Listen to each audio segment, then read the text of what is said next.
That fresh produce stand there. That's a beauty. What do you listen to? My favorite murder podcast. Taggart and Torrance podcast. The produce stand. Fucking sexy. It's Thirsty Thursday, and that means we are once again hanging out at the produce stand, a podcast covering everything in the YEWniverse and adjacent.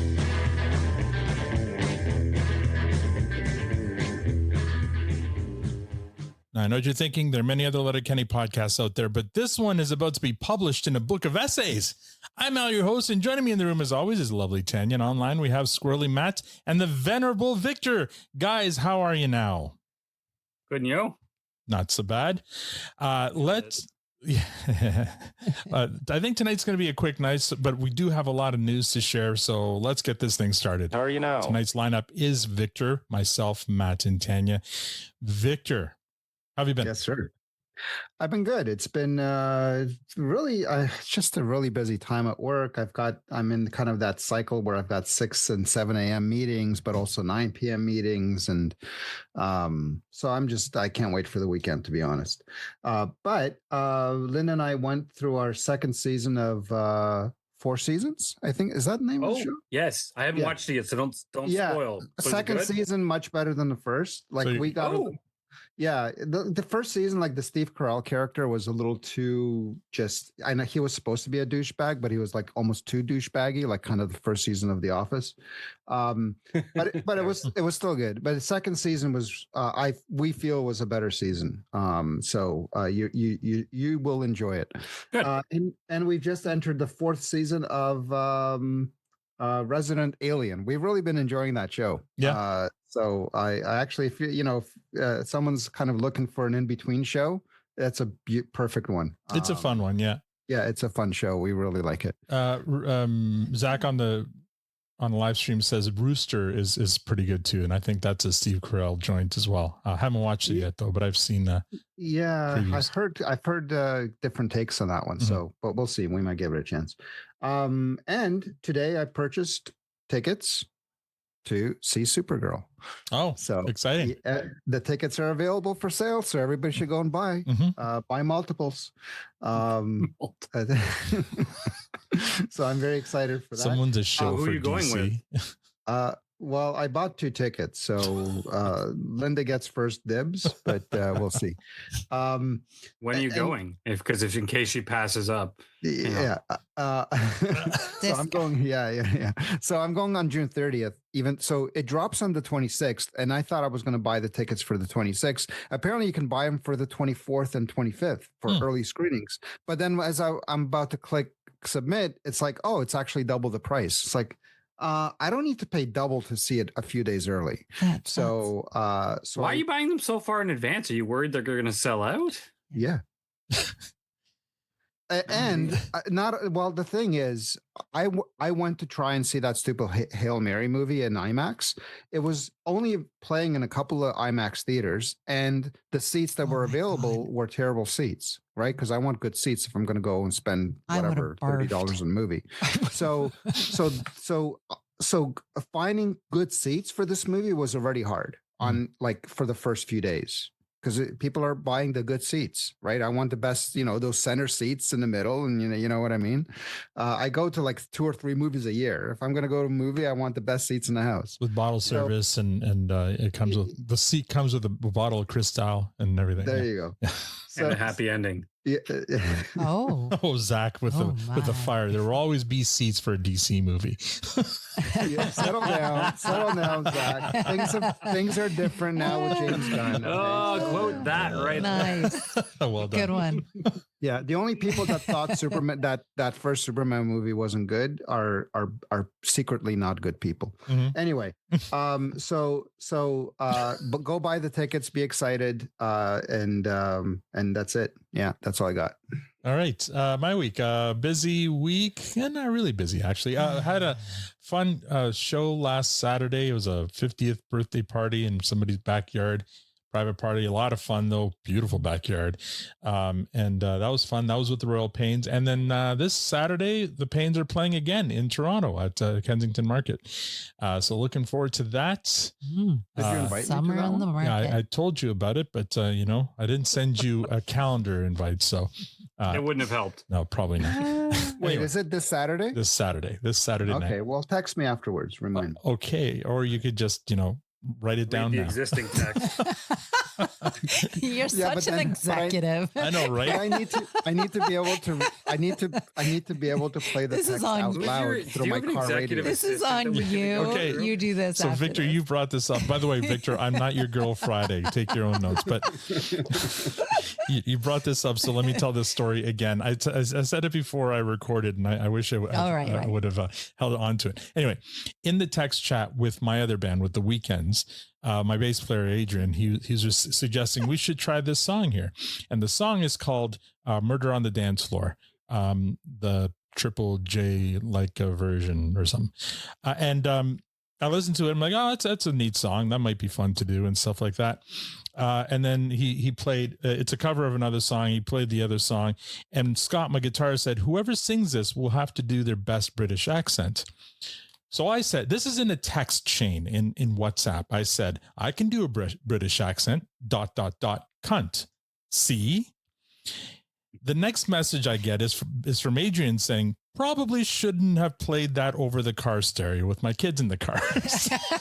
So he's driving around, gets a text from good old Al. Oh, Uncle Al. Gets the car, Oh, man. his Ford F-150, whatever the Android thing is, or to read it out loud with his kids in the car, and me using the C word. I'm so going to ask the kids the next time I see them. So have you, do you know of any British words lately, or have you heard of any British words, and see what they are just going to start killing themselves laughing. It just goes to show you not all technology is good. In that case, you know. Oh my God, that's so But fun. anyway, that was the funniest thing to happen to me today. Yeah, Matt, how have you been? Yeah, my life is just filled with drama, so we're not going to talk about any of that. No. Oh yeah, lots of fun. What I am going to do quickly is plug my middle guy Reese, and I need help from 18 people. So everyone who listens to this, basically, go onto YouTube and give my buddy a follow on his YouTube channel. He goes by The Silver Beast. I think the actual handle is at 75 silver. Let me tell you how my guy, he's just got, he record, it's all just silly video game content and stuff like that. But let me tell you how excited every time he gets a new follower. He's approaching 900. So he's actually not doing He's terrible. doing better than us. Holy fuck. Right? It's actually not bad. And he's got a real, I will be honest, like he hasn't put his face on that. We've talked about that. There's nothing like that because he's only 12 years old, but he's got a real knack for sort of finding some humor in moments. And so anyways, I want to surprise him. So when I pick him up tomorrow, he's got a bunch of new followers. You can go and unfollow later if you really want. If you want to be that, if you want to be an asshole like that, whatever, you know, you do you, boo. But if you have a second, at 75 silver, the Silver Beast, give my boy Reese a quick follow or subscribe and make his day for me. That would be great. So thank you. That note, we're talking about TV and stuff. And remind me real quickly, I don't know what I've talked about the last couple weeks, but have I mentioned Platonic yet? I don't recall. I don't think so. Okay. If you haven't seen the show Platonic, this is one of my new favorite shows. Is it Okay. current or old? No, it's fairly current. It's 2 seasons. I think they're working on a third. It's on Apple TV. Stars Rose Byrne and Seth Rogen. And it is a story. Linda and I saw first season 1. Oh my God. I really love this show. And it really plays off the idea of a man and a woman being friends. And they do a really fantastic job of really keeping those boundaries where at no point do you feel like there's, you know, they always say like, oh, one of them's always into the other one. Sure, like that's sure. always, no, they are truly old friends and they haven't talked in a few years and they live very different lives. Like he's a brewmaster at a brewery and she is a mother and wife and mother of 3, I think she has, and they're running and they come back together and start getting into shenanigans again. Mm-hmm. But very enjoyable. Love the dynamic between them. So highly recommend that. Cool. I'll have Platonic. to check it out. Yeah. The other one that I'm diving into, and actually we have one episode left, is the final season of The Boys. So holy fuck, that show is. I still need to. I think I haven't watched any of the final season yet. I was so disappointed with season 4, so I've kind of stayed off. I don't know. I'm gonna have to watch it eventually. Yeah, I mean, I'm finishing it. It's, I don't know. This season's kind of a hot mess, in my opinion, a little bit. But I'm still enjoying it. But the theme of it is very intense, and I get like there's nowhere else to go. I think where they've gone. Right. So we're about to wrap it all up. I did make a mistake. I let my older son, who's 15, start watching The Boys. Oh no! Just let them speak to Al instead. I know, right? So and this was a one of those moments where I had like, oh shit, yeah, I fucked up on that one. Because I hadn't watched it in a long time, and then he was like, well, what can I watch? And I'm going through all the shows. He's always looking for recommendations, and I told him, yeah, start The Boys. And then he's like, halfway into the first season, I get a message from his mom saying, you're letting Riley watch The Boys, and I'm like. Why? What's wrong with it? And then she quotes like 3 or 4 moments from it. I'm like, oh yeah, good call. So I call him. I'm like, are you watching The Boys right now? He's like, yeah. I'm like, yeah, stop. He's like, why? You said I could. I'm like, yeah, I fucked up, bud. Like, it's no. Yeah. You have a character who literally explodes through another character's penis. I mean, was that show? Yeah, that's season 2. I only watched. I showed Tanya that one. That's all I had to see before. I was like, I'm out. I do award the show with the wildest moments I've ever seen. Oh my god, yeah! Like there's the one with the whale too. Like there's so many weird moments. Like and there's a few of those in the new season too, where I was like, oh my god, what is happening? And then as I'm watching, I'm going, yeah, this is why I fucked up. I shouldn't have let him watch this yet. He needs to wait. But anyways, that's what I'm watching. And follow 75 Silver, the Silver Beast. I already did that before. I just subscribe. Yeah, so we just everyone's there following them. Mosey on over to the just making sure we're talking about the right thing. In YouTube, you subscribe, not follow, right? Yeah, sorry, yes. Subscribe. Okay, all right. Then it's the then I did the right thing. So while you're subscribing to Matt's friend's site, why don't you go mosey on over to my son's site? Sorry, mosey on over to the produce stand and follow and subscribe to us too, will you? Yes. If we can get to 1,000 followers, we can maybe start, making money off of our videos. Although most of our videos does Silver Beast have more followers than us? Oh yeah. We're because we can get all of his followers. We don't do very much on YouTube, so I've never really paid much attention to growing that channel. But yeah. Now I wouldn't mind. Anyway, and Tanya, hello. How have you been? I'm good. How are you? I'm all right. I have been insanely busy. We're like last weekend, the weekend before last, we had like the 18 people here. Yeah. The house was moved around. Yeah, we went over that last week. It was crazy busy. So this past weekend, I had a do nothing day, which is really difficult for me because I get a lot of guilt on doing nothing. I don't do it very well. And all day I was like, I should be doing something. And then finally I gave in to, okay, I'm facing the truth. I'm not going to do anything. And then I put the movie on, Mamma Mia, which I don't even remember the last time I watched a movie. That's how long, like just a movie, just like throw one on. Didn't you watch Don Cherry movies? Well, there's that. There's also that's a mini series. That's a mini series. Project Hail Mary. You watched? Oh, I did. You know. That's right. Also, maybe I have. Anyways, who's counting?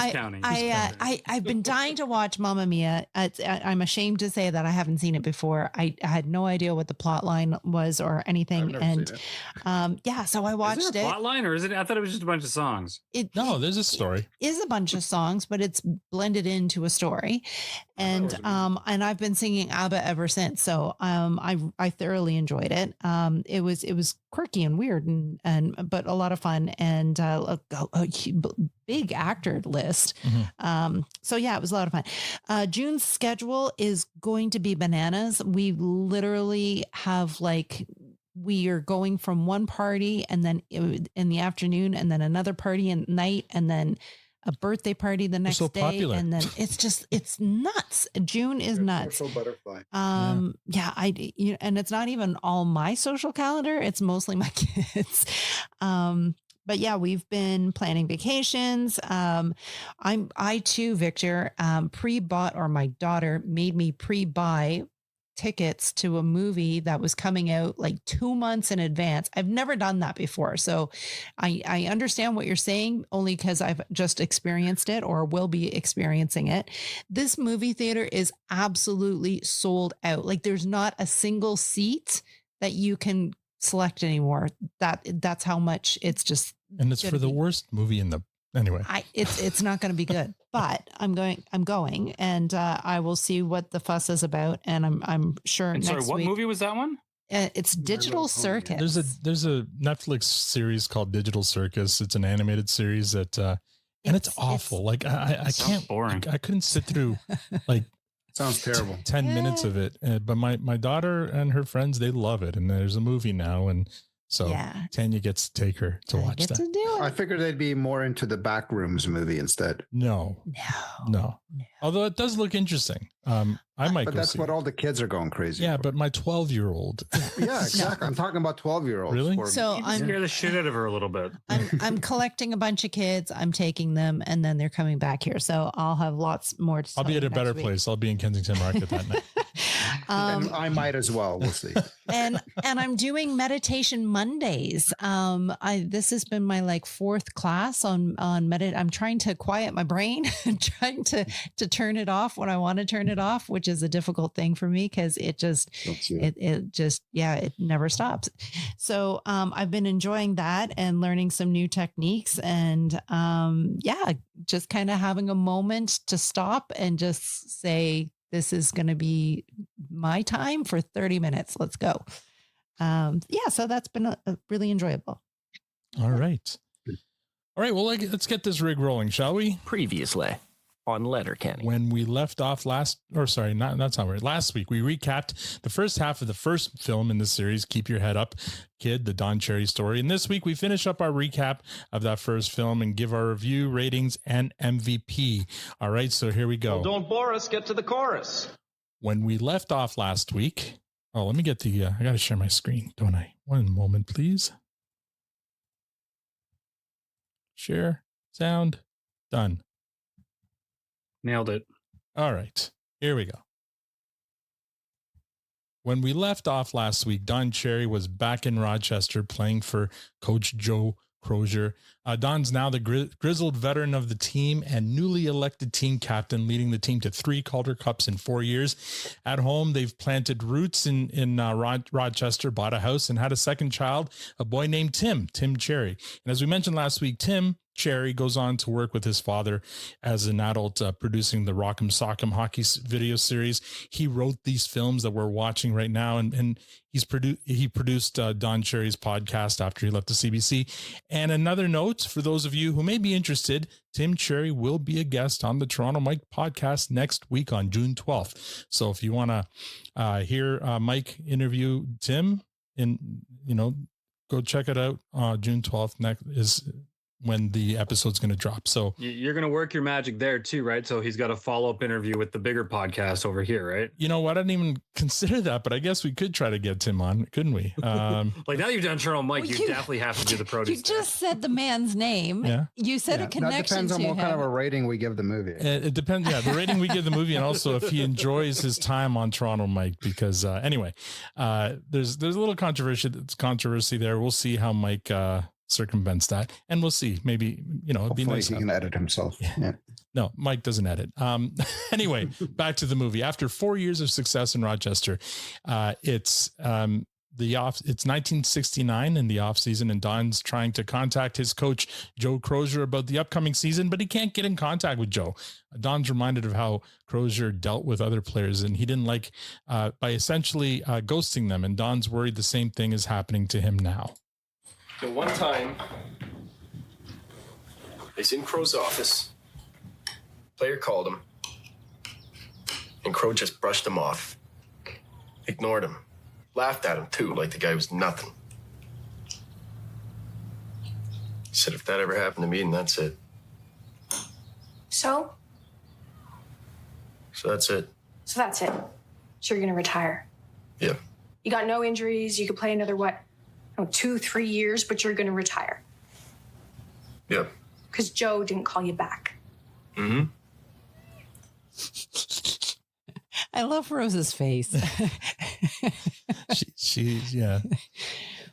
She does a good, the actor does a good job of playing, somebody who's not of that world and trying to understand that world and getting used to being in that world, but still not quite understanding that world. And I think she does a really good job of it. I love though how she breaks it down and she's like, so let me get this straight. Well, she's trying to say it to him so that maybe he hears it, but he realizes how ridiculous. But he's not hearing it. Yeah. He's not hearing. He's not, because she knows that he can't leave the game behind. But he's doing it because he's been offended or his character has been.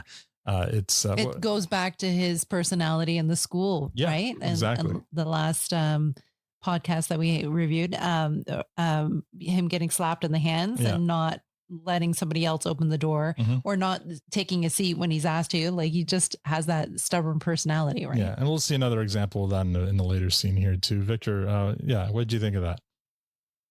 Yeah. So I'm not much more to add. Again, these are the scenes that kind of where you see the Shorzy character, the origins of the Shorzy character really coming in very place. Principled and even if he's wrong, he's going to stick to his principles.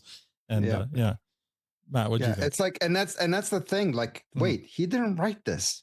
This is not his. And this is where the brain kind of starts to kind of figure. Wait, this is the origins of kind of the Wayne and Shorzy characters, and well, I guess more Shorzy than Wayne, but still, so you build on top of the art, right? Like, obviously, so which is totally normal, right? But definitely the origins are there. Yeah. Matt? What's the saying? Art mimics life. Yeah. Something. Is that what it is? Yeah. I mean, I just continue to think moments like this. I'm like, Rose must have been a very patient woman. She was a saint. Yeah. In fact, she was a saint. Yeah, when she passed away, I believe a lot of people wanted her sainted. And it's to have that sort of unwavering support, but also be able to just call it as it is, and just allow it to occur beyond that. Like, I don't know what you do, but she's like, I'm willing to call it the facts. Let that digest with you. If it doesn't, okay, we move on. Like, it's right. And then he's always been, I call it what I see it as well. And she's very much that way to him, which I think he needs. Whether he does anything with it or not is a different story. But no, I think it's a great scene for her. Yeah. Awesome says another way to look at it is don't go chasing after people who don't respect you. I mean, that's it. Yes, you're right. But at the same time, he's basically giving up his life of a hockey player because of somebody who doesn't respect him. Why would you give anyone that kind of power? Right. Anyway, so we move on. After this, we get a montage of a 35-year-old retired Don Cherry playing ball hockey with little Tim. Don played 15 years at 101 goals, 332 points, 1,335 penalty minutes, 400 stitches in his face, but he still had all his teeth, which I find incredible. The fact that, especially in those days where they didn't play with helmets or masks or anything, and that he still had all his teeth and with 400 stitches. I mean, that man has either a really solid jaw or was very lucky. So he was retired 10 minutes and already missed it. So cut to 1970, a year later, he's operating a jackhammer once again in his construction job. A foreman taps him on the shoulder and informs Don he's been laid off. So now Don had no education, no trade, and no job. He described it as the lowest point of his life. Don applies to other construction jobs, but gets nowhere. Then we see him dipping his toe in sales for selling soaps to his fellow players. Can you imagine that somebody used to sell soap? Like, what? I think that seems like one of the least obscure sort of sales jobs that used to exist, right? Like, well, I guess that's kind of making a comeback in like artisan markets. You see people selling soap again, making homemade soaps and stuff. Avon, look at all of that. Like, that was huge. Tupperware, like you gotta remember back.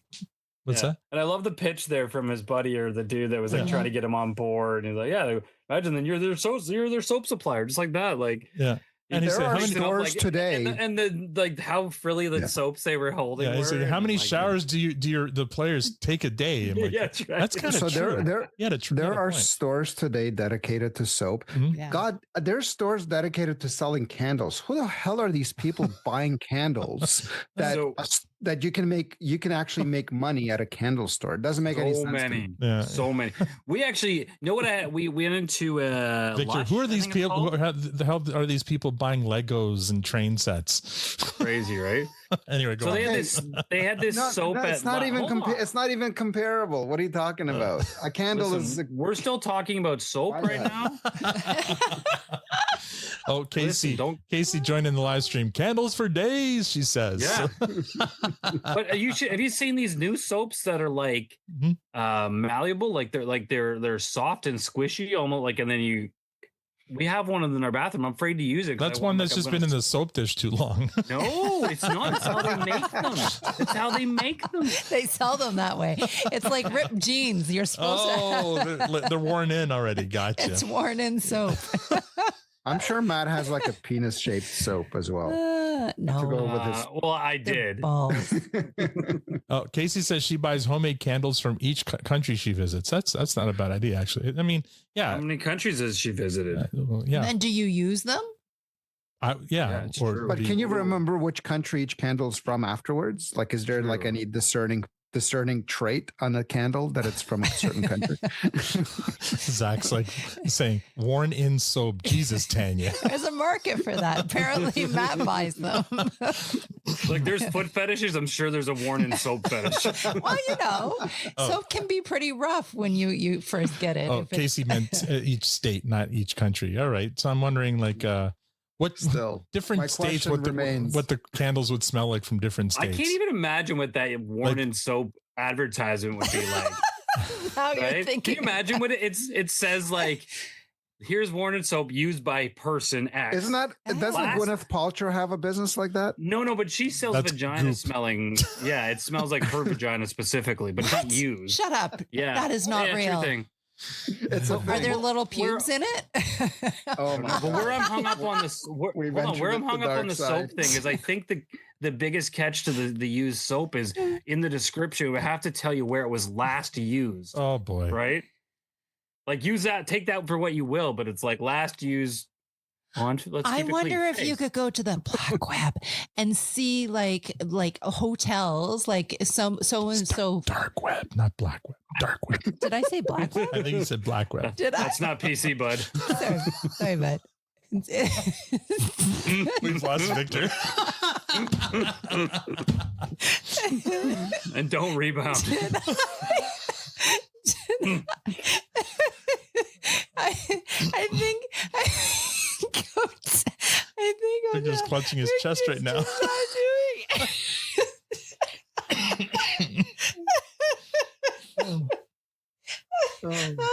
Go on without me. All right, let's. What are we talking about again? We're back to selling. Way too much time talking about that.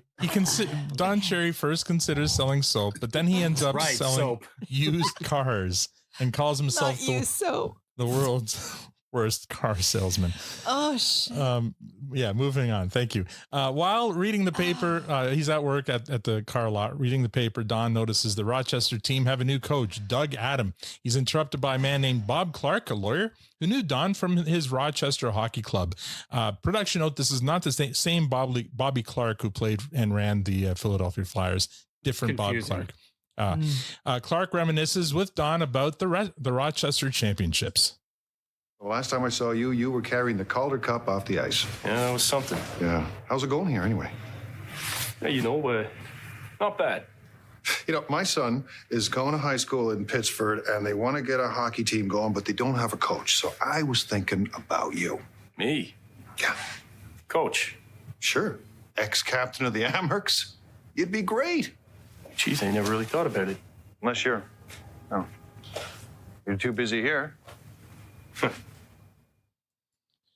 That scene there, he's already wearing the Don Cherry signature, like the big collar with the pin under the tie and stuff like that. It's just not quite loud enough yet, but he's already starting to get like the Don Cherry traits there.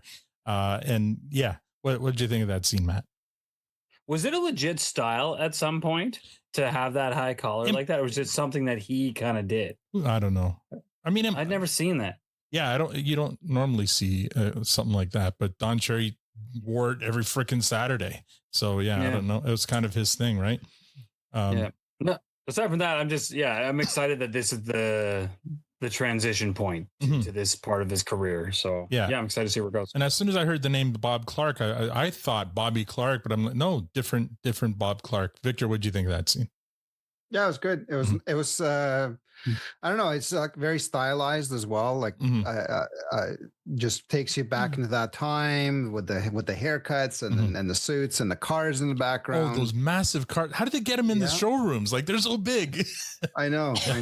And it's all metal. They build them in the car, in the room. Yeah, like a ship in a bottle. Yeah. That's right. And then you got it was a really nice scene, except when he said, like, unless you're too busy here. Like, I don't know what that kind of meant, because he doesn't know if he's a good or a bad salesman. You know what I mean? So but again, don't let kind of facts stand in the way of a good story, right? Because you only have a few seconds to make the scene and stuff like that. But there's it's like you seem to know a lot about it just by seeing him for the first time, like unless you've been scoping him out. And then the other thing is, like, was he basically saying you should quit the job and go coach? And like, I think the connotation with that comment is like, you're clearly a hockey guy. What are you doing here? Yeah, you know what I mean? Like, whether or not he's a good salesman, that guy, that Bob Clark guy, thinks Don Cherry does not. He belongs in a hockey rink, and the fact he's not there, it's funny. I can relate to this, not in the way, where I'm like great at anything, but my one sales job I had, I spent a couple of days in training with this guy. It was for direct energy, and we were selling energy contracts to businesses.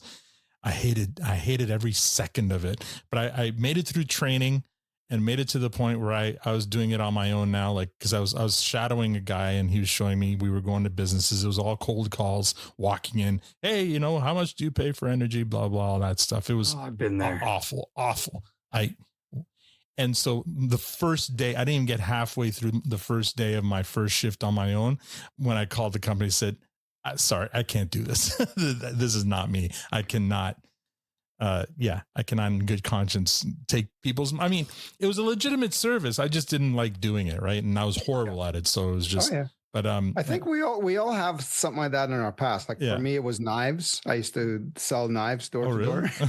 Did you like Robert, or was it Robert De Niro that used to shave his arm in the fan? You ever see that movie? Oh, I saw the movie, but I don't remember that part. Oh, it's fantastic. Yeah, he was a knife salesman. He would show them how sharp it was by shaving hair off his arm. My trick was that if I didn't sell them a set of knives, because they were expensive, they were Vector knives. I think they're still around right now. Vector from Victor. If I sold nothing else, I always sold the shears, because my trick was to I would take a penny and be able to, with the shears, cut a corkscrew out of the penny. And that basically says, yes, take my money, please. It's like, when will you ever need to do this? Right. But I have to have shears that can cut a penny into a corkscrew. Mm-hmm. So wow, anyway, it was fun for a summer. Mm-hmm. Tanya, you did some research here? Yeah, there you go. Oh, I guess I'm reading this. Don Cherry's signature high, stiff shirt collars were inspired by historical Edwardian fashion, but the exact execution of the look was a collaborative creation between Cherry and his longtime tailors. Yeah, there you go. Because all of his suits were personally tailored. So it was a Don Cherry thing, which is interesting. I feel like, what's that? The Blue Jays, Greg Zahn tried to mimic Cherry's style once he retired his playing days and he was on TV. I think he had a lot of respect for Don Cherry and his style, and I think he was trying to do the same thing. Anyway, cut to after that meeting with Bob Clark, we cut to his son's hockey practice as Clark introduces the boys to their new coach, Don Cherry. At first, Don's tentative, but as the practice goes on, he gets more comfortable. And by the end, you can see he's enjoying mentoring the kids. And in a voiceover, Don admits that he loved coaching and that it was the next best thing to playing. Now, cut back to Don at work at the car lot, where he was less than enthusiastic. Hello there. How are you today? Good, good. What is this? Well, sir, this is an Eldorado. Let me tell you about some of the features inside. We got What power kind of engine? Well, sir, it's a V8. They got AM/FM radio. Brother had one. Hated it. Well, what do you say we maybe get you inside, go for a spin, you tell me what you think of it? All you car salesmen are alike. What'd you say? So my brother had one. No, after that, what'd you say? Said, there was some similarity. You know, I just tossed you right out of here. You know that? Hey! Coming in here talking to me like that? I tossed you right out of here. Guys, Don, just calm down, okay? Relax. Piss on you. Don't mind him, he's new. That guy's nuts. All right, Tan. There's another example of Don, being principled and standing up for himself, even maybe when he shouldn't be. and Keeso did a fantastic job. Mm-hmm. Like he sounded just like Yeah, he did. Yeah. Don Cherry. For sure. I noticed he even had a little bit of jowl too. So they made him up to look older and stuff. And later, and he had a bit of the belly going too. So yeah, they paid attention to some details there. Matt, what'd you think? Well, I mean, that scene is clearly emotionally fueled based off the previous conversation as well, right? Mm-hmm. Like, I think coming off that, we're like, oh, what are you doing here? And, you should be coaching, get back on the ice, all that sort of shit. I'm sure that's lingering in his head as he's walking in there. And that guy just put him over the top with that sort of backhanded comment. Yeah. So, yeah. And I understand the reaction. Yeah, he was a bit of an asshole too. Like, because when confronted, when Cherry calls him on it, he's like, "What I said my brother had one," and he didn't want to repeat what he just said. Yeah, because he knew what he fucking said. Yeah, exactly. And just got called on his shit. Yeah. Victor, what do you think of that scene? Well, I think that it's an example of Cherry overreacting because the guy was a douchebag, but what he said was not something that should take anybody over the line. Right. It's something that's not how you respond to that. Right. Like that's the customer is not always right, but you're supposed to edit yourself on the fly and okay, how can I de-escalate the situation? Sure. Rather than do what he did, right? Don Cherry in his entire life never knew the meaning of the word de-escalation. Yeah. No, absolutely. Yeah. It's just his reaction was not warranted, sure, and is not understandable. It was the wrong reaction, and it was a stupid thing to do, and that's why he, spoilers, probably didn't hold on to that job. Yeah, 10.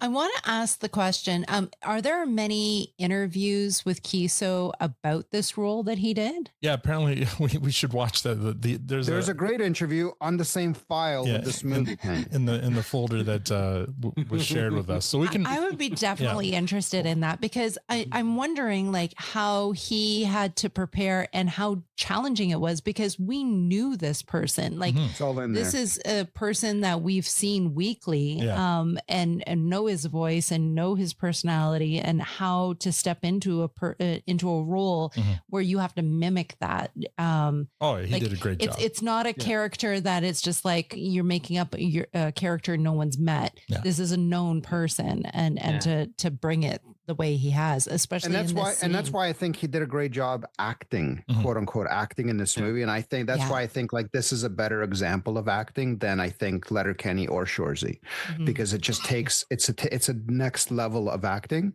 And this 19.2, though Linda thinks 19.2 he was okay, but the show was great. But the acting he's doing in this movie and trying to make us believe that we're actually watching Don Cherry, I think that's a skill, right? It's yes, it has to be written well, but it's all how you deliver it. And he totally makes us believe that he is Don Cherry. So well, to the point totally where I was like, who's narrating this? Like I wasn't entirely sure at one point because it sounded so much like Don. Yeah. All right. That marked the end of Don's brief career in auto sales. So he goes home and cue the prayer scene. Once again, Don's prayer is answered. He kneels at his bed and prays. He decides to make a comeback. Rose reminds him he hasn't skated competitively in 2 years and he's 20 pounds overweight, but Don is determined. He begins training for the next Rochester training camp. And then he shows up. And when he shows up, they make him dress with the rookies. Don made the team, but the problem with his new coach, Doug Adams, is he couldn't relate to the younger players, as is evidenced by this scene when Doug enters the rookie's dressing room. I want short hair on everybody. No facial hair either.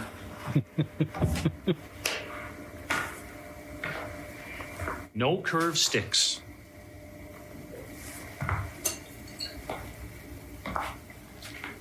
And no drinking soda pop in the morning.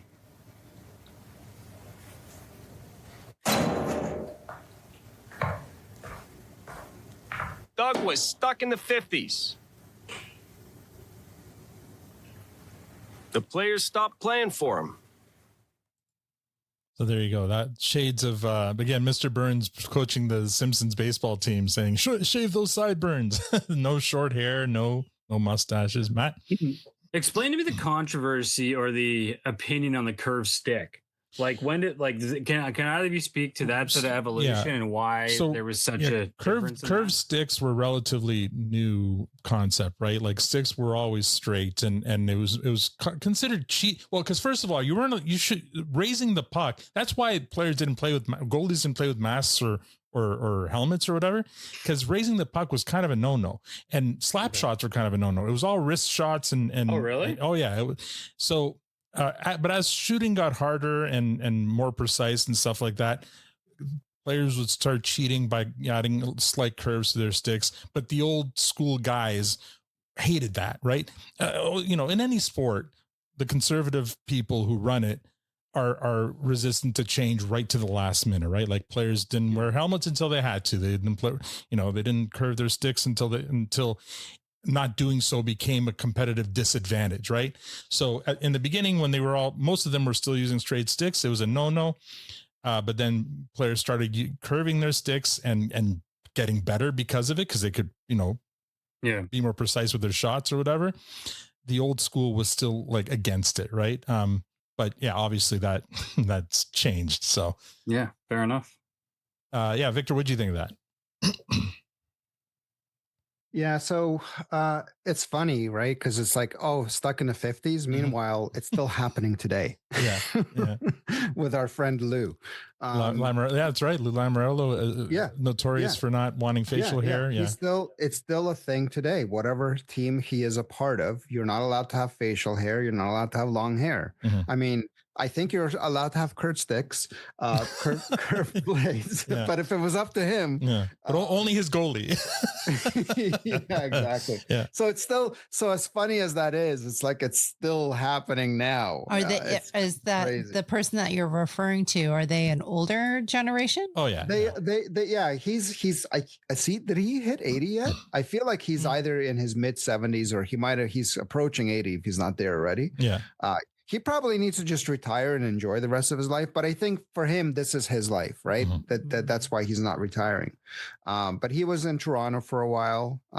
His tenure was in New Jersey. That's where he had the most success. Yeah. But I think he's with the Islanders now. And I think the New York Yankees owner, Steinbrenner, didn't he have also like a thing against facial hair on his players and stuff? Like, I'll have to review some of the Seinfeld episodes. Yeah, there are a few. My mom has that problem.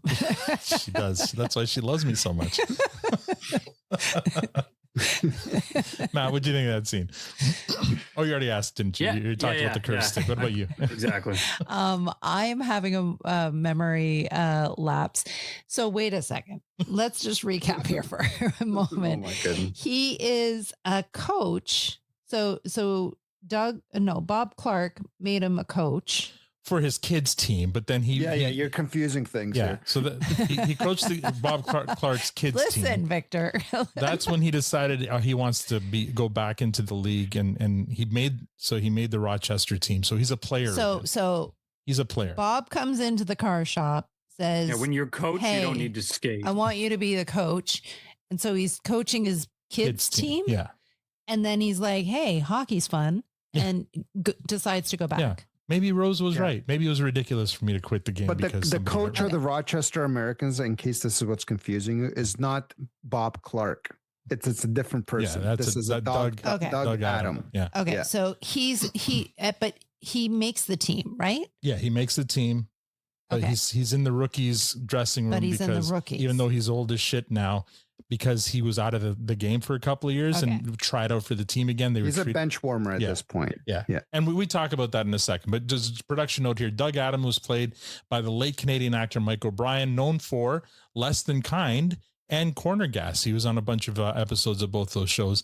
He unfortunately passed away in 2015 of cancer, but that's Mike O'Brien playing Doug Adam. Don started the season leading the team in scoring. He was selected star in 2 of the first 3 games, so he was doing really well. But then he found himself on the sidelines, not dressing anyway, because Vancouver owned the club and they wanted their young prospects to get the ice time, not Don Cherry. Like, they didn't care that Don was doing really, really well. They want their young players, because the Vancouver's the parent team. They wanted the farm team to develop their young players. So Ain't that a bitch. Yeah. But instead of being daunted, Don was happy to be back in the game. Without Don in the lineup, the team suffered after a particularly embarrassing 9-1 loss. Coach Adams gets sucker punched by a fan. We cut to Rose waiting up for Don late that night. The phone rings. It's Coach Adam looking for Don. It seems he called a few times and Rose is really irate. Don finally gets home and tries to sneak in the house, but Rose confronts him by calling him by all 3 of his names. Donald Stewart Cherry. You know, you're in trouble when. I didn't know that the S stood for Cherry, so there you go. Or sorry, for Stewart Cherry. The S stood for Stewart. I've always heard him say Donald S. Cherry, but I didn't know it was Stewart. And she begins to lay into him on how late he was and how Coach Adam kept on calling the house and she didn't know where Don was. But Don grabs another beer from the fridge, which aggravates Rose even more. And once she's calmed down, though, Don announces to her that he is the new coach of the Rochester Americans. Rose is confused. Adam barely played you all season. Like, why offer you the coaching job? Get their money's worth out of me? Be a fall guy. Team's been losing for 3 years. You really think you can turn him around? Piece of cake, Rose. Piece of cake. This team will never lose again. I said, my next line is, I fully expected Don to say this team will never lose again. You read my mind. But yeah, again, you're right, Victor. Like, it's shades of Shoresy, right? The whole, like, it's a bad team and I'm going to turn this team around and this team will never lose again. Cut to the press conference where Don is sitting beside a visibly irate Adam.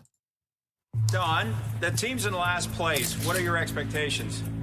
Well, you got a great group of guys out there, and I think we'll make a good run at the playoffs. So, Doug, how do you think he'll do? You know how it is? Coaches are hired to be fired. Hired to be fired. Sorry, Doug. The way I saw it, I was hired to win. And actually, that is where this movie ends. That's so fast. Nothing like I know it again. Last week, that's where part 1 of this movie. Part 1. Yeah. So you didn't pace this out very well. I didn't. Your last week, I thought I did half of it. I did more like 3/4 of it. Anyway, so yes, nothing like a vote of non-confidence from the guy who gives you your job. Coaches are meant to be fired or hired to be fired. But who would say that, especially during a press conference? It's a very common thing for NHL coaches to say, but it's usually them saying about themselves. Like it's not usually the guy who just fucking gave them the job. And remember, it's not NHL. It's the AHL. It's AHL. Yeah. So. But yeah, that's what we're learning how to communicate. I'm sorry, what is the AAHL? American Hockey League. It's a development league. Yeah. But like I said, well, and then even if you look at the previous scene, like it clearly set that up too, where he's like they need a fall guy, right? So they're just throwing someone in there to be the face of the loss and not expecting. It's often done when you have a team that needs, for whatever reason, to lose for a season or two. They'll hire a coach to be fired, and the coach kind of knows it too. And they but there are only so many jobs in the professional leagues, and so unless you're at a caliber where you can turn things down because you know there will be other jobs, generally you say yes and you do the best you can and wait. There's only 27 jobs or however many teams there were at the time. It was even less. No, I think then it was probably like 16 jobs or something. It wasn't. Yeah, exactly. So, That's part one. Part one of Keep Your Head Up, Kid. Okay, so let's just understand here now. Mm-hmm. So he's excited when he's in the kitchen with Rose. He's like, yeah, I'm going to do this. I'm going to be coach. Yeah, he's going to be the coach of the team.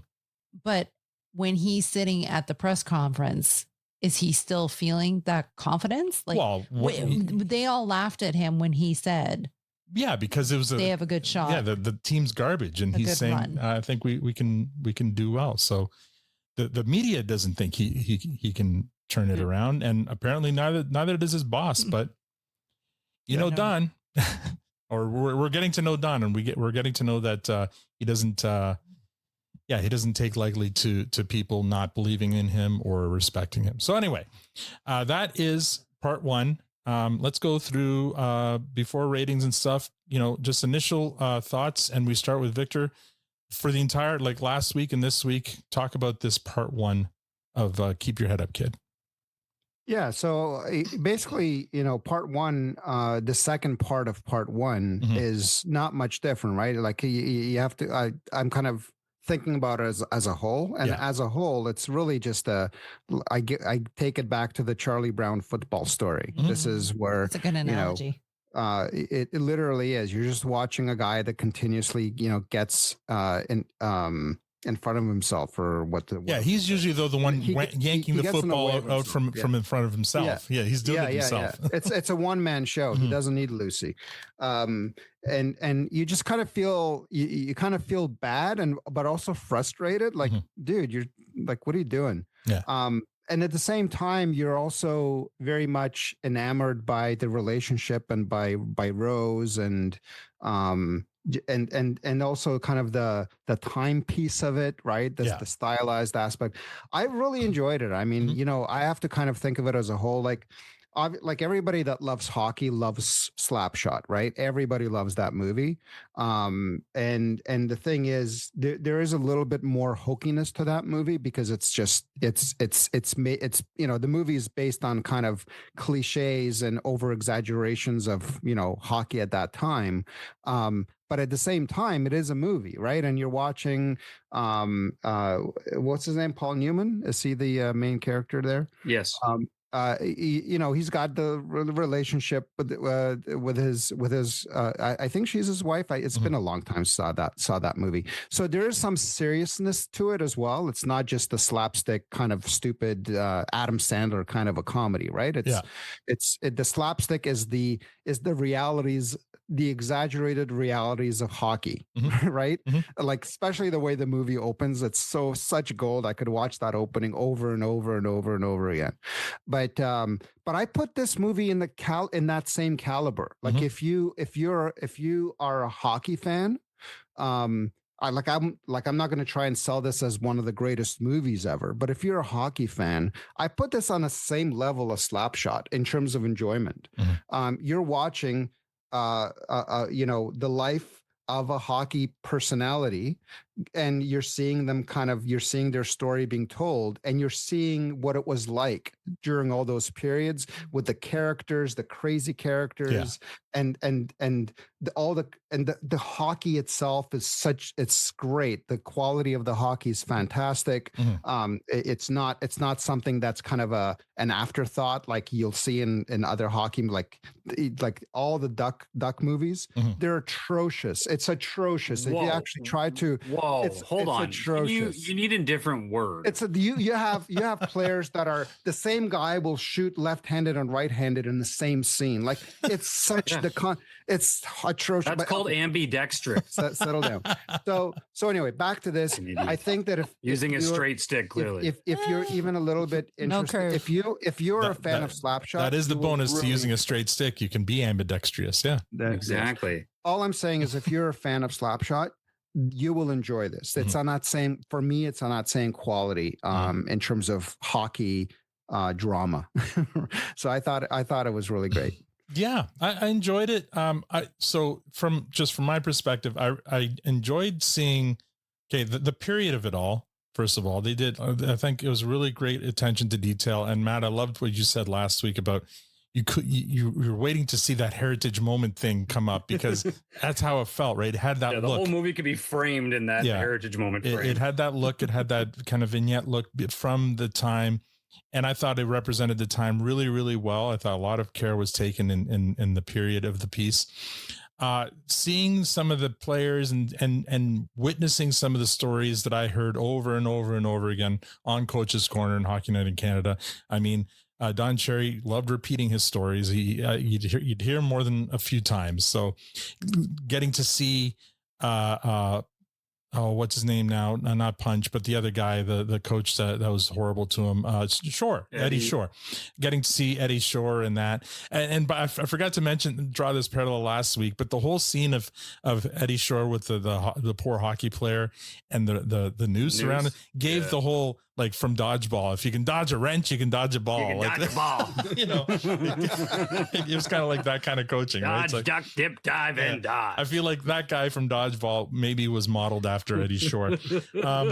So I really enjoyed it. I mean, Keeso did an amazing job. And to Tanya's point, in the beginning, it may have felt a little bit like an impression, but as you go into the movie, Keeso disappears and Don Cherry appears, and then the Rose, the actress who plays Rose, she's so charming and so she does it so well. It was a lot of fun, but it is also the narrative of the first part. It's just a bunch of little vignettes. It's like, I mean, there is a story arc, but it's taking its time, and that's probably why there's 4 parts to this whole thing, right? 2 parts to the first one, 2 parts to the second one. Victor, come on. Later. Yes. All right. So anyway, that's so those are my initial impressions, Matt. You make a good point about a series of vignettes. It is challenging to tell stories that way, because you do risk sort of losing interest in things when you're jumping between timelines very quickly. Yeah. You've seen movies do that over the years where they're jumping on, you get kind of lost and you're like, wait, where are we now? I think that they're doing this as a mini series or whatever. I think was a smart approach to it, because it gives them that time to let each vignette, I'm going to use that word, sort of marinate and you get to take it in before you move on. And then they were very clear and deliberate with where we were in each timeline and what was going on. So I think that worked well. Keeso, I think he did a fantastic job. It's a lot of fun to watch. You're right. Like, we've seen him in his other roles. But I think he really settled into the Cherry spot. And I believe it. So I have no issue with that at all. I think so am I enjoying it? Yes, I'm enjoying it. I know I commented this last week. The Canadian content is often challenging because the budgets aren't there. You can see the difference, right? But as soon as you get beyond that, you take in the story, and it's a really good one about a very famous Canadian who I didn't know a whole lot about, other than watching him yell on TV. My dad put him on every Saturday, so I'm quite enjoying getting to know a little bit aside about this, especially knowing there was controversy later and the build up. So that's kind of fun, and even understanding more about a game I don't know a particular lot of, like, because you guys have a lot of this backstory, right? You're saying, oh, I heard these stories, or I've remembered him talking about this name, or I've heard I don't know who any of these people are, right? Any of these stories. So when you're coming back and saying, oh yeah, I remember him telling that, it's interesting to see some of that and to realize that either this shit really happened, or he's just an amazing storyteller like Big Fish. I don't know. Could be somewhere in the middle is the truth, but it's still an entertaining take, right? I think there's a bit of the printing of the legend here, obviously, a lot, I think, because it's his son as well. It's his son, But I do, like, I've heard these stories countless times, so they're probably true to him. You know what I mean? Yes. Yeah. So his version of it, and again, it's okay. There's nothing wrong with that, and we'll never know one way or the other, so we enjoy it for what they are.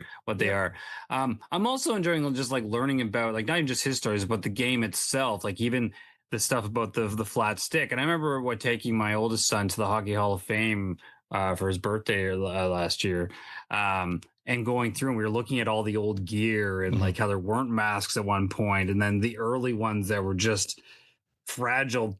I don't know what the fuck they were. Like, what was that doing? Yeah. But now understanding It was, some of the rules, just where spreading the bruise all over the face, not just where the puck hits you. Yeah. Like it just looks so medieval in the early days. So seeing the evolution and now understanding some of the logic, like about how they didn't lift the puck, I just always assumed that was happening. So it wouldn't have even occurred to me that we wouldn't have had Jason without those masks. Okay. Yeah, exactly. Sure. So I mean, I always say I like a sports story. I'm enjoying this one. I like the evolution we're seeing here. We're going through the years. I think the other thing with biopics that they often struggle with is in some work and some don't, where they just focus on one period and they're like, here's a biopic of this part of this person's life, and there's a lot of substance that got them there and a lot of substance that took afterwards in a lot of cases. So I appreciate that we're getting the career evolution. So I'm really excited to see where this goes. I'm expecting it to pick up pace a little bit. I find it a little bit, there's some slow moments for sure. But I think as we move into this phase, we're going to see more and more Don Cherry come out. His personality is going to get bigger. It's going to get louder. And that's what I'm hoping for. Yeah, because right now he's still kind of respectful and quiet or soft spoken, but you know what I mean. He doesn't say a lot, so that's going to change at some point, right? Yeah, exactly. Because I know the Don Cherry that we know. Yeah, and he didn't. He's like that whole scene where they were talking or negotiating new contract, and he's like, "Do you not want to ask for more money?" He's like, "You're not going to give it to me." Like the Don we know now would have been like, "No, you're giving me this." I deserve. Everything you have. So what'd you think of this? Just same thing that you guys are all saying. The reference to the 1950s, the fashion cars, family setting. I love the reference to the money, and that was even touched on, that he made $4,500 a year. Not 45,000, 4,500. Yeah. Which is just mind blowing. It was enough to have a house and a car. That's at the peak. At his peak, and that was enough to have a house and a car and 2 kids. And imagine that. And I don't think Rose worked. I think she was a stay at home. So that's a support animal. It's just oh my God. I loved all of that part of it. The hockey, the skating, seeing the dressing room drama, the fact that his face took that much of a beating with no scars. Like, I think a medical paper needs to be written about what the process was, and then share it with, like, if you look at an older hockey player up close, you see the scars. They're very. He had Don Cherry, when you saw him on Coach's Corner Hockey Night in Canada, that's pancake number 5, like all over him. Like, if you look at his face, but then you looked at his hand or his neck, you can see how much spackle they're putting on his on all like TV people's. They're all using a lot of makeup. I don't know. The thing you have to also remember, like, the high sticks, because body checks are body checks. You're not going to lose your teeth from a body check, but high sticks became a thing after helmets came in. Right. So before when there was a time where nobody was wearing helmets, even the goalies, and everybody had flat blades, people weren't losing. They weren't getting head injuries on a daily. Like, obviously accidents will happen. But the head injuries became much more prevalent once there's protection, right? Because then once there's protection, people are more liberal with what they do. They're more fearless, and exactly. So but it's one of the reasons why goalies didn't go down back in those days, because they didn't have masks on. If you go down, you're going to get hit. You're increasing the chance of getting hit by the puck or by a skate coming up at you. My God. Right. So what's and better? that's what changed it, right? It was Plant got his face got broken, and they started wearing a mask. Yeah. Oh, is that when it happened? What year or time frame would that have been? Like 70s, 60s, late 60s, 70s? I forget. Yeah, you'd have to Google that one. Huh. I didn't know. I love the reference to Rose, Cindy, and Tim. I remember him referring to them, not to your recollection of all their stories, but when they had during the show, when they had their first daughter and referred to her that it was Cindy, I was like, oh my God, I remember him saying Cindy. And he's a big family man, right? So he would talk about his family all the time on the show. And he's going to start talking about his dog. Oh, and Blue. Yeah, that's right. Wait till we meet Blue. Yeah. All right, cool. Let's move on to ratings. I'm going to remind you folks what the TPS rating system is: fresh, clearance, or compost. We are rating the entirety of this first movie, not part 1 and 2, just this movie. Victor, we start this episode, whatever you want to call it, what we've just been reviewing the last couple of weeks. Keep your head up, kid. Part 1. Exactly. Victor, yes, what do you give this? I give it an easy fresh. It's an enjoyable show for me to watch. Again, like I said, Matt, if you haven't seen Slapshot, you should go watch it. I've seen Slapshot. Oh, okay. Well, I don't know. You said go sports kind of guy, so I don't know. Yeah, but I've always said I love sports movies. All right. Anyway, so yeah, for me, it is on that caliber, and I enjoyed it, and I expect that it's going to be fresh as all the way through, to be honest. Spoiler alert for myself anyway. Well, we'll see. But you know what? I can't disagree with you.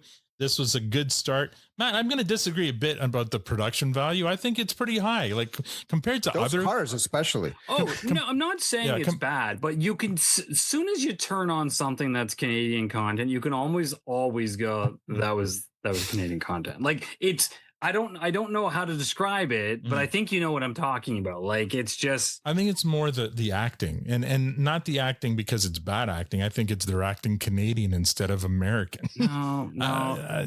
Because to me, this movie I'm with Al on this one, as much as it pains me. This movie does not look any worse than another period piece that like Hollywood would have done. It does, to me, it looks, and if you think about it, like, I think they went too glamour shot on it. You think so?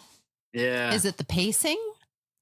I mean, the pacing might have been a little slow, but again, it's because they're telling a long epic story. Well, right? it's even the soundtrack. There's just a couple songs, but a lot of it's that really sort of like stock music. Okay. And like, I don't know. There's just a lot of little things you hear and see, and I'm like, okay, like, and again, it didn't bother me, but it's like I see it, and I think that's part of the right or wrong. I think that's part of the reason Canadians have never loved their own Canadian stuff, because it doesn't look big and boisterous and loud like what Hollywood gives us, right? And I'm not saying we need that, but that's what people have become accustomed to. Right. So when you deliver some of this, it feels more like a movie of the week, which was it? I don't know, maybe it was, but is this more like a Hallmark thing? Is that what you're referring to? Sort of, but even Hallmark's got a whole different look.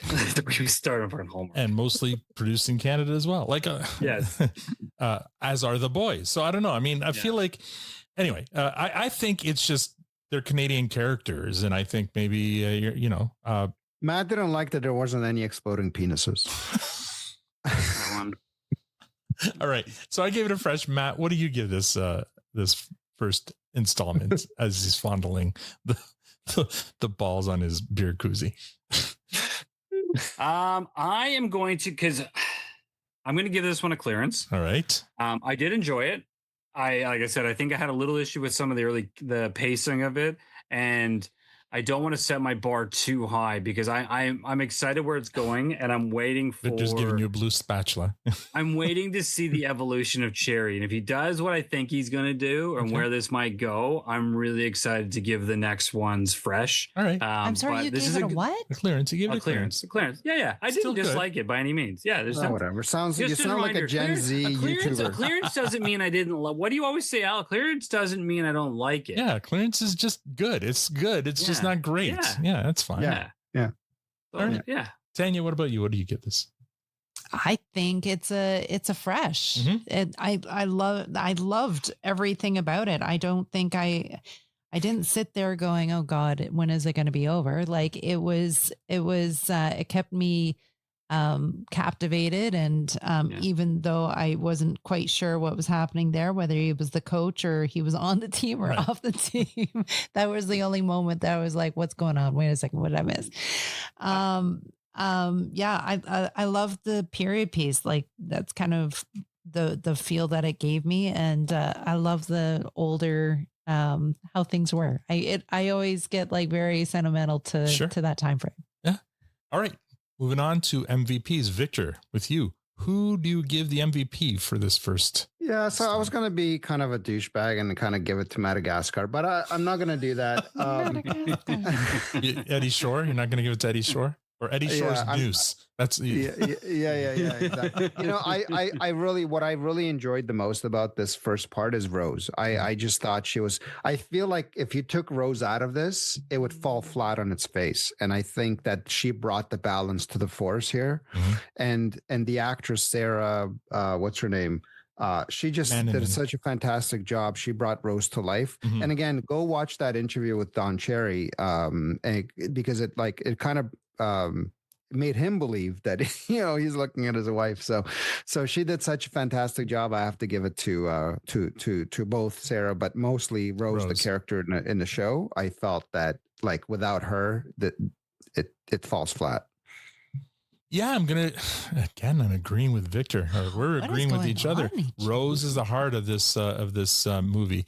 The heart, the conscience, the everything. Like without it, I mean, it's still an interesting story, but it's not.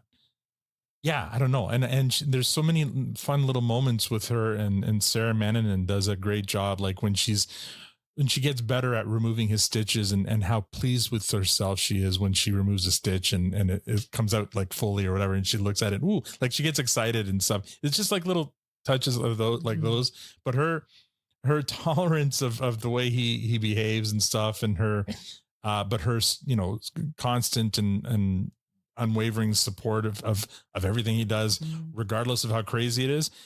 Yeah. Rose, I think is she's my MVP as well. Matt? Yeah, no comment. It's Laura Moore. So that's interesting.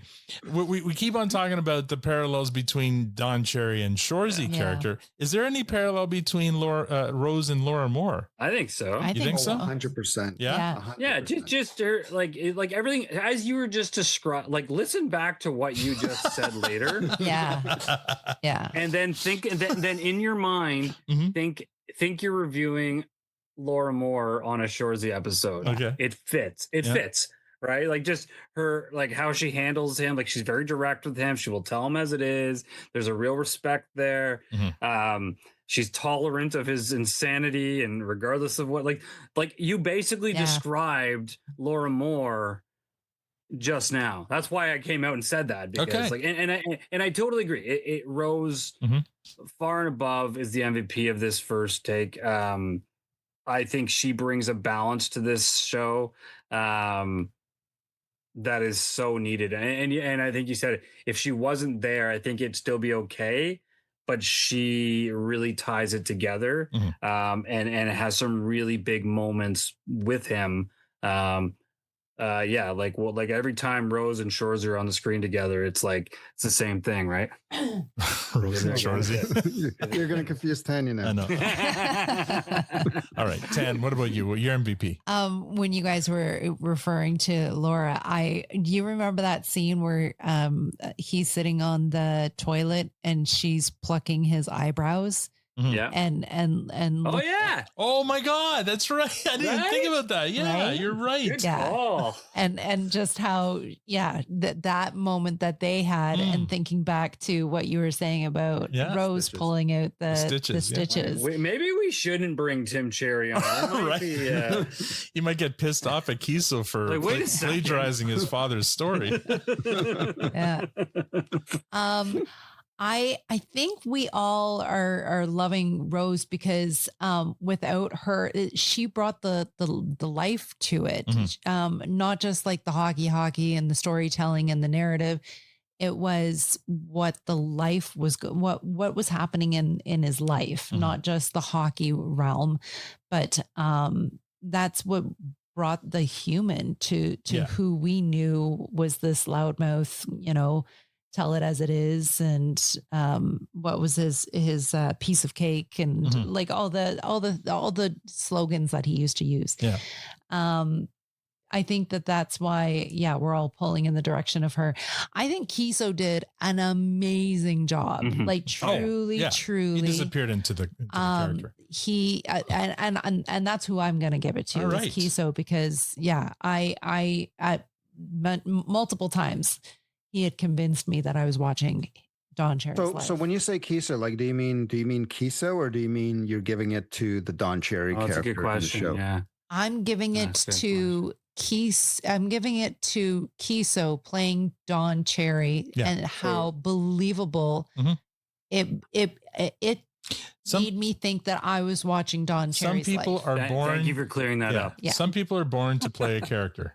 And Jared Keeso was born to play Don Cherry. I can't think of another actor who. Jason Momoa playing Lobo. There you go. I'm going to take your word for it. I don't know what you just said. I don't know. What are we talking about? All right.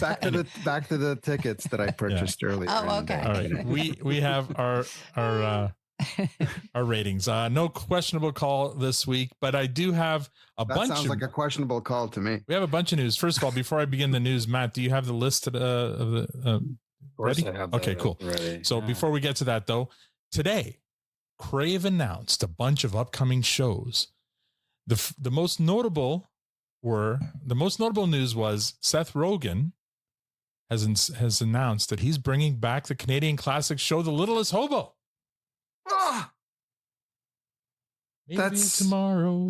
I thought I heard something about that. Yeah. That's incredible. That dog was the best dog ever. I knew you guys would get excited about this. Yeah. Can we watch if they change the song, I'm rioting. Right? Oh, why would they? That's basically the sentiment all over the internet right now, all over Canadian internet. It was like, oh, we're so excited that Little Hobo is coming back, but they better keep the theme song. It's a great. And they better bring the actor dog back. No, because he's long gone. I don't think so. But maybe his pups. There's a lot of chatter. I love on my work teams. We have a little movie chat, and we were talking about it there. And they started joking, saying because it's Seth Rogen bringing it back, it's going to be Little Hobo, but with a little more edge to it, and it'll be kind of like reverse John Wick, where it's like the dog, seeking revenge for his master getting killed or whatever.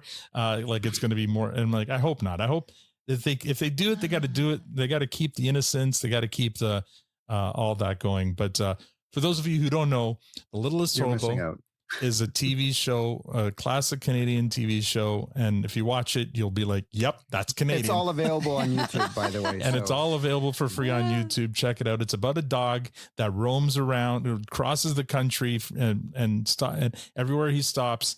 You know what? It's kind of like the storyline of the Incredible Hulk, I was going to say Poker Face. Poker Face. Oh, the Incredible Hulk went from town to town and helped people with their problems, like the TV show, not the movies. You know what I mean? But Poker Face more recently for people who can relate to it with what's her name? Natasha, whatever. Yeah. Because she goes from town to town. Yes. Mm-hmm. And she randomly finds trouble, helps it. Yeah. Though I feel like she's bringing the trouble with her. But anyway. Yeah. But she's basically the Littlest Hobo. Right. Is there another season of that? We watched the first one. Yeah. There's a second or third is there? season. Okay. I'll have to circle back to that. Anyway, Littlest Hobo. So it's about a dog and it goes around the country, and everywhere he stops, there's trouble, and he helps. He's like a little angel. He's a very smart dog. It's a German Shepherd, and it was awesome. It was peak Canadiana at the time. Yeah. There's a great episode where he's in Canada's Wonderland when it first opened, which is really awesome to watch. So anyway, Seth Rogen's bringing that back, but that's not even the biggest news of the day, especially for people who listen to this episode, to this podcast. Jared Keeso has another project, not just I Kill Bears and Shoresy. There's a new project, and Crave just announced it's called Cats in the Plateau, and it's set for 26-27. Oh yeah, awesome saying it's Canadian Lassie. I guess that would be the Liz Hobo's like Canadian Lassie, only better. Anyway, back to back to Jared Keeso, Cats in the Plateau. Here's the description of the show. It is set in Montreal's Plateau neighborhood, hence the name. Two Montreal garbage men, tired of being at the bottom of the social and financial food chain, decide to improve their fortunes by starting a gang. So that's the premise for this show. Yes. So right now it's very early stages. There's no mention of a cast yet. We don't even know Jared's going to act in it. I mean, I'd be shocked if he doesn't, but we don't know. But we'll share details as we find out. A cop in 1902. When I read that, my first go ahead. I was just going to say it's going to be French. Yeah, that's what I was going to say. Oh, I'm sorry, Matt. No, it's totally fine. No, it's not going to be. It'll be in English, it's not but no, because no, it's going to have a mix, just like he did in Letterkenny. Yeah. So so first bears, now cats. I mean, like it's it's interesting, and so this is going to be a 6-episode season arc comedy series. I don't know if it's a 1-season shot or whatever, but. I mean, we're going back to that original deal that he signed for 48 episodes of something, and now we have at least Shoresy season 6. We have 6 episodes of I Kill the Bear, whatever that is, and now 6 episodes of Cats in the Plateau. You know what it makes me think is, I think I'm struggling to think of clear examples, but more and more shows are doing shorter formats. Like they're coming in going, I'm only doing 1 or 2 seasons, right? Yeah. And already going, I'm not doing 12. It's not going on. Like we are one and done. Here's the series gone. And if maybe that's what he's flirting around with. Like he's like, I got these ideas. I want to put them out. Do you love them? Let's do a season and go from there. Like, I think there's more of an appetite these days because there's just so much content out there and people don't have the time to commit or the desire to dive into new shows knowing they have, 12 seasons ahead of them. Yeah. So, it's a one and done and you could love it and move on, right? And Austin makes a good point. I mean, Jared's a new father and he just, went on a hockey tour of North America in the last 6 to 8 months. Now he just wants to work closer to home. So producing a show based in Montreal kind of makes sense. That's where he lives, right? So I mean, and we found out from I think our buddy Adrian, who is connected to Trevor Risk on IG, I think said Trevor was involved in helping write this. So I mean, Jared's got his little group of people and they come up with ideas and they produce them and New Metric is more than happy to put it out as long as he produces hits like Letterkenny and Shoresy, I guess. And we'll see about I Kill Bears. So it's interesting. Victor, what did you think when because I sent you the news earlier today? Yeah, I didn't have that much time to process it. But yeah, I mean, bring it on. I mean, the synopsis, as short as it is, sounds intriguing enough. Yeah. And gang, right? What does that actually mean? Do we mean like a ghetto gang or do we mean like a barbershop quartet? Like, what are we, it could be anything. Like, and is it a gang of cats? Like, I don't know. Like it could be it could be ridiculous. It could be like an animated or wearing the suits that they wore in the Broadway production of Cats. Can you imagine? I mean, the thing is, it could be like literal, very literal to what we just read. Yeah. But it could be the actual plot could be adjacent to what we just read. Like it could, this artistic interpretation. So we'll see. For me, it's like I hope. It's good that we're getting all this content, but it's like I'm thinking, can we just like get the bear first, like and absorb that? I'm still waiting for the fucking Shoresy game to come out, so I can play it on my console. Yeah, like where's that? Like where's give me an update about the Shoresy game that apparently was released.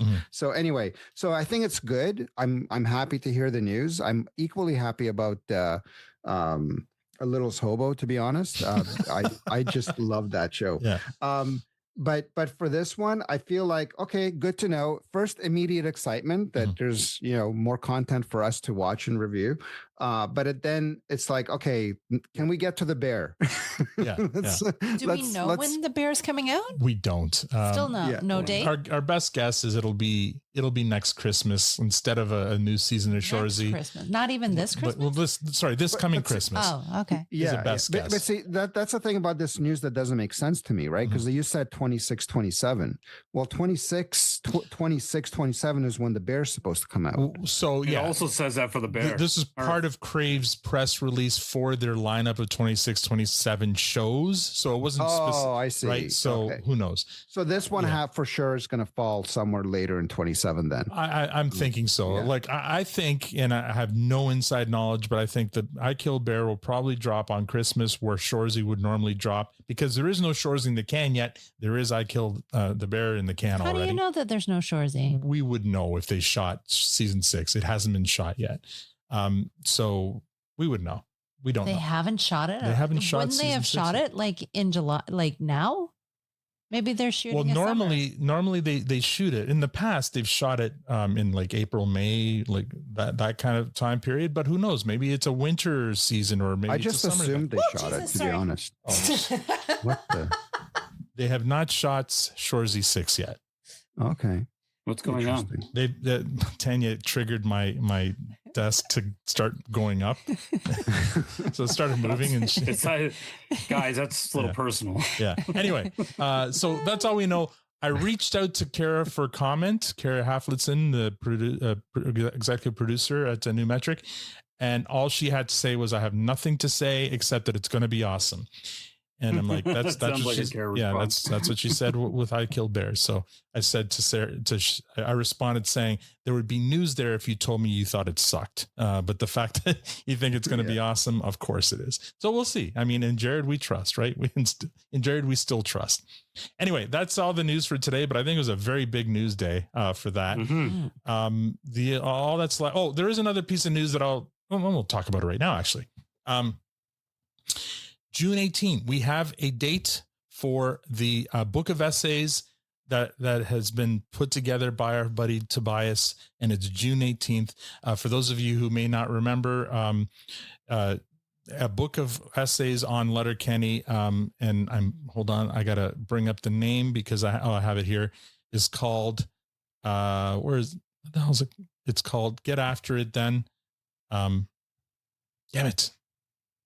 I closed my Discord. Anyway, let me bring it up because Tanya, can you trigger his desk again? No, don't, please. It's by accident. Yeah, start vamping, and I'll get the title up in 1 second. Here it is. It's called Get After It: Essays on the themes and charm of Letterkenny.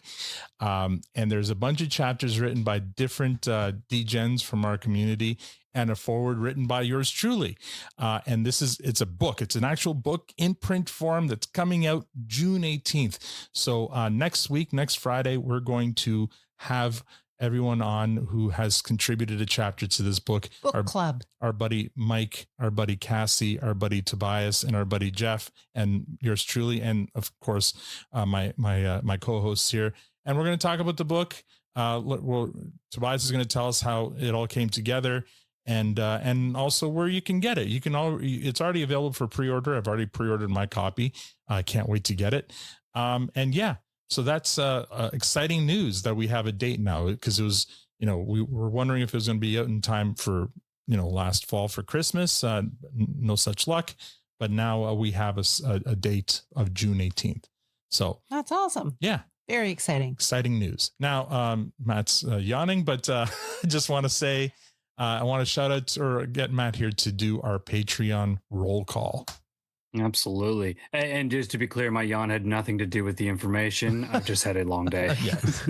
Just the timing of that did not create great optics. So, of course, we love our Patreons. I want to just call out one unique thing. So, with our Patreon list, we have representation from 4 countries, and in the U.S. alone, represented by 21 unique states. Wow. That's So, amazing. isn't that kind of a cool fact about that? There's a lot of love, and these shows have reach, and we all appreciate the hell out of y'all. So, with that, I'm sending out some love to Melbourne Jack, Pennsylvania Josh, Minnesota Chad, our main man Adrian, awesome from California, Trace from Mississippi, Liz from Michigan, Indianapolis Jason, UK Justin, Maryland Ryan, Toronto Matt, Sudbury Michelle, Idaho Robbie, Mike from Joyzy, Joey from Colorado, Casey in Virginia, Jeff in Maine, Miriam in Toronto, Nick in Vegas, Aaron from Chicago, Gordon, Toronto, Dennis also from the UK, Jen from Virginia,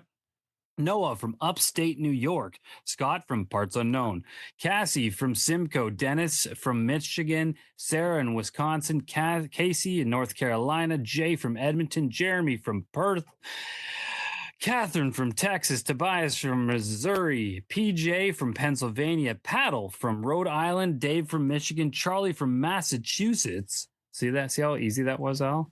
And I can say it too. Listen, Massachusetts. See, no problem. Yeah, easy peasy. Perfect. Yeah.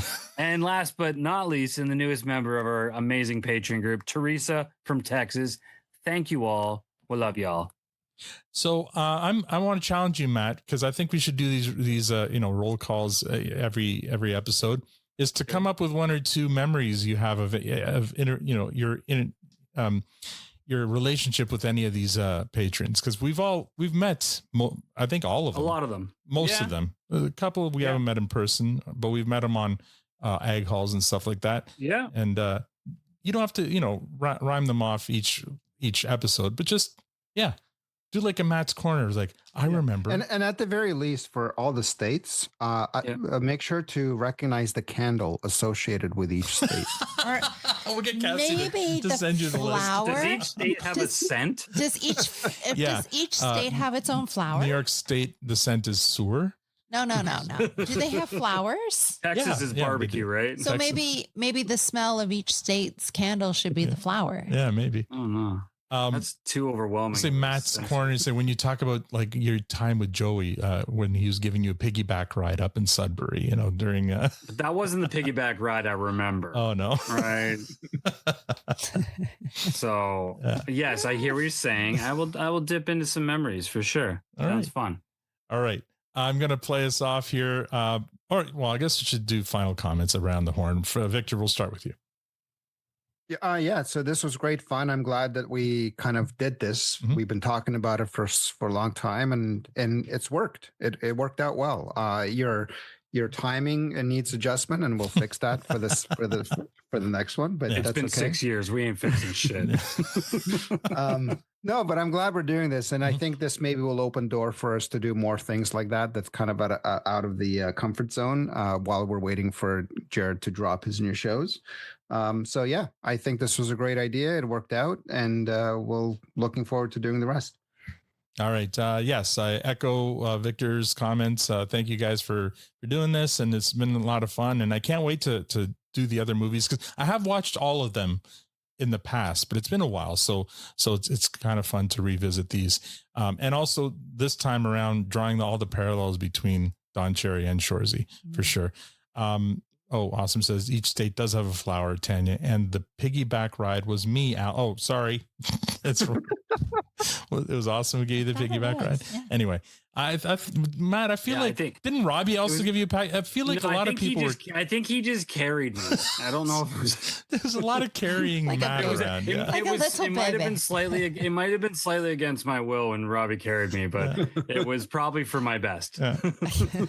Anyway, I appreciate you guys, and looking forward to next week and talking about this book. Matt. Yeah, this is fun. And just so we're clear, so next week is the book tour. Yes. Then we are watching full part 2 of miniseries 1. No, the first half of part 2. Yeah, the podcast is gonna take too long to get through the whole 90 minutes. Yeah. So now we're splitting them. So we're splitting them. Yeah. Yeah. So you can watch the whole thing if you want. You can watch the whole thing if you want, or you can just watch the first half. Victor, you got your way. Yeah, You Victor did it, got Bob. his You way. did it. As usual. He always I'm gets proud of his you, way. Victor. I knew you'd get it, Vic. Is that laughing? Man, Squeaky he was wheel so, always gets the passionate grease. about it. It was so good. I don't want to talk about it, Matt. Keep going. Keep going. Oh my gosh. No, fun times. Can't wait to really break it down and just do half of each time at a time. Yes. You know, not to dwell on it, but no, let's do it. Let's go, guys. It's fun. You know what? You do it next time, Matt, if it's so fucking easy. Oh, it's gonna be a shit show if you let me do it. Yes. Oh. If you want to entrust me with that power, we're gonna lose some listeners. We might lose a few patrons that episode. Dan, to you. All right. You know what? All of this would not be possible if it wasn't for one person. So big shout out to Awesome. Thank you so much for pushing for us to do the Don Cherry. Yes. You know what? We wouldn't be doing this without you. So thank you for sharing the videos and getting this taken care of for sure. It's been a lot of fun watching the first part. Let's just say first part. First half. Move on. You already ruined it by going past just first part. But it is slightly confusing. It's very confusing. Yes. I'm looking forward to watching the second part and the videos that Victor's referring to. I think that's going to be its own thing. Maybe. Yeah. They're not that long. Like let's not over dramatize it. Just watch it. Just watch it. Well, as maybe part of there's your other movie. interviews. Maybe there are, but this in here there's only two or three. And maybe there's 3 interviews. Yeah, maybe Alan can get Tim. Yeah, it's not enough content for a podcast episode. I'll mention to Mike to float the idea past Tim Cherry, but we'll see. I'm not holding my breath. Anyway. This was a lot of fun. Okay. And you know what? I also want to say, Victor, I don't think I ever noticed that you in your AI office.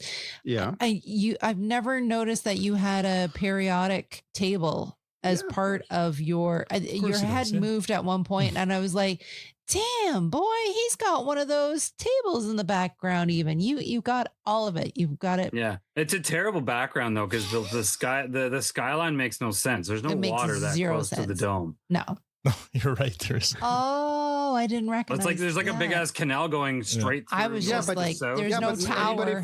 Anybody from who's not from Toronto, it looks fine. Well, now I'm telling them all. But there is no big, tower. Atrocious monster of a skyline. There's no tower on the island. All right, let's end this so I can get the after party going. Yeah. Even the angle's wrong. It doesn't make you any guys all sense. suck. Let's move on. Yeah. All right, here we go. Let's play. Let's listen to Joji, shall we?